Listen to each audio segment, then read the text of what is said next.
What's going on, my fellow warriors? This is Musou Prince here with another Royal Rambling, and I'm going to talk about the hypeness that is behind Samurai Warriors 5, the next installment of my favorite Warriors game coming out this summer. So with all the news we got, I'm going to touch upon what we know so far about the story, character roster, and gameplay shown from the live stream from the recent days, and I'm also going to speculate upon a couple of those things as well.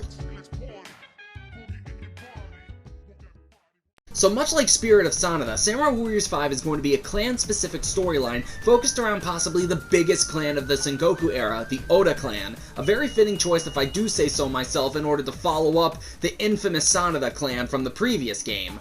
From the announcement trailer, it seems as if the story is going to formulate around the relationship between Nobunaga Oda and Mitsuhide Akechi, specifically, something that I am deeply excited to see since the previous games only really showed briefly that Mitsuhide was against Nobunaga's horrible malicious tactics, but from the two's interaction in the announcement trailer itself, it seems like it's going to go along the lines of battlefield rivals from Mitsuhide's time at the Saito clan, to close friends when he's under Nobunaga, and then finally to the inevitable Honnoji betrayal. And for God's sake, that Honnoji scene better be heartbreaking. I want my heart to be destroyed by the games and goddammit.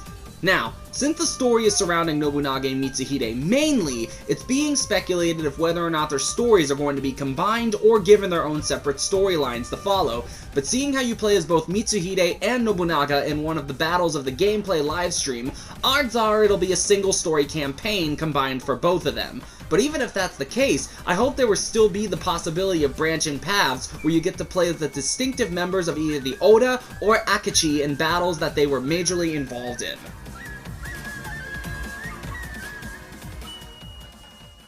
For the character roster, it has been confirmed that the total roster is 27 characters, and so far, 23 have been confirmed, returning characters being Nobunaga, Mitsuhide, No, Oichi, Hideyoshi, Ieyasu, Tadakatsu, Katsuie, Nagamasa, Toshiie, Hanbei, Matsunaga, Kanbei, Yoshimoto, Takakage, Motonari, Kenshin, and Shingen, and the new characters being Mitsuki, Nobunaga's daughter, Toshimitsu Saito, Mitsuhide's right-hand man, Senna, Ieyasu's wife, Shikanosuke Yamanaka, a retainer of the Imago family in Chugoku, and Kazuji Nakamura, Hideyoshi's Koga ninja. So with 4 characters still having yet been confirmed, I have a feeling that returning characters will also include Ranmaru Mori and Hanzo Hattori, which leaves for 2 possibly new characters. And to be honest, I hope the characters that are added will be the following.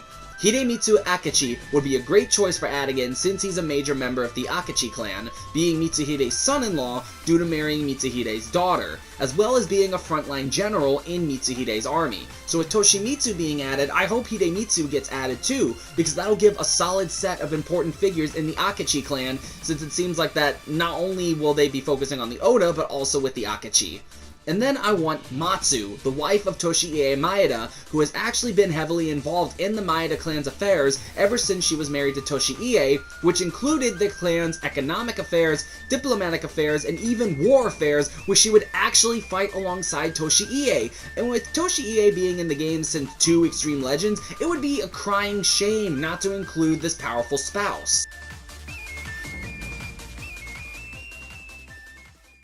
And to end it all off, we're going to talk about the gameplay showed off in the live stream. So first off, Samurai Warriors 5 is sticking to its tried and true style of classic combo strings and individually mapped battlefields, so you uber nostalgic fans can finally sigh out in relief. The hyper combos seem to be returning as well, but from how it's performed, it's noticeably reworked, so hopefully it's been nerfed a bit, because even though I like how it destroys normal soldiers while moving great distances, it is definitely very OP from its debut in Samurai Warriors 4. They tried to change it up a bit in Warriors Orochi 4 a little bit, so I hope that they kept, a little bit of that as well in Samurai Warriors 5. The character switch function also seems to make a return as well, having been shown in the 2 battles with Nobunaga and Mitsuhide, and Ieyasu and Hideyoshi. Weapon switches have also been confirmed by Koei, so if you're not a fan of certain characters' weapons, like say if someone uses a long-range weapon or something, you could just switch it over to a different weapon, and maybe more so to something that you just enjoy using more, like spears or naginatas and yada yada yada. And I will admit, I'm not a major fan of this function, but if you enjoy it, unlike me, kudos to you peeps. But back to the gameplay. From looking a bit more in detail, there are actually 3 things that I see heavily taken from another Warriors game, Pirate Warriors 4. These being the R1 abilities, which are frequently used and highlighted in the livestream for Samurai Warriors 5. Another not so touched upon detail is something that I have noticed on the map, being territories that are highlighted by the color of which army controls it.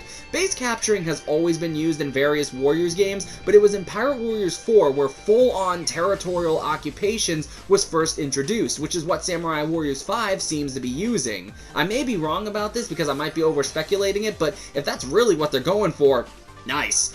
And the third and final add-on I noticed was the addition of aerial combat, something I really enjoyed from Pirate Warriors 4, and I'm happy that they are keeping and adding into Samurai Warriors 5. So with all that said, before I close off this Royal Rambling, I'm kind of going to touch up about a certain something Warrior fans have been complaining about with this game.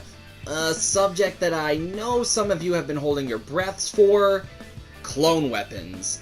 Now, out of the 27 characters, Koei has stated that there are only 15 unique movesets, and with Nobunaga and Mitsuhide possibly being the only ones with unique movesets to just themselves, that'll be 13 movesets split to 25 characters. And now for the big bombshell. I don't exactly care about the fact that there are clone movesets. Am I disappointed there are clone movesets? Yes, I adored Nobunaga's demonic sword and Toshie's sword and spears from the previous games, but from the gameplay I saw for 5, the story that they'll be telling, and the awesome redesigns given to the characters along with enough moveset uniqueness through their R1 abilities, combo finishers, and Musou attacks, I can forgive the lack of unique weapons and movesets, much like how I felt about Dynasty Warriors 9, despite what other Warrior YouTubers may say. Because in the end, Samurai Warriors 5 looks like it's going to be a fun and interesting game that's definitely going to get a day 1 purchase for me. So with that said, I hope you guys enjoyed this Royal Rambling I did, and I hope you all are looking forward to this game as much as I do. Until then, I'll see you all in my next project. Later, guys!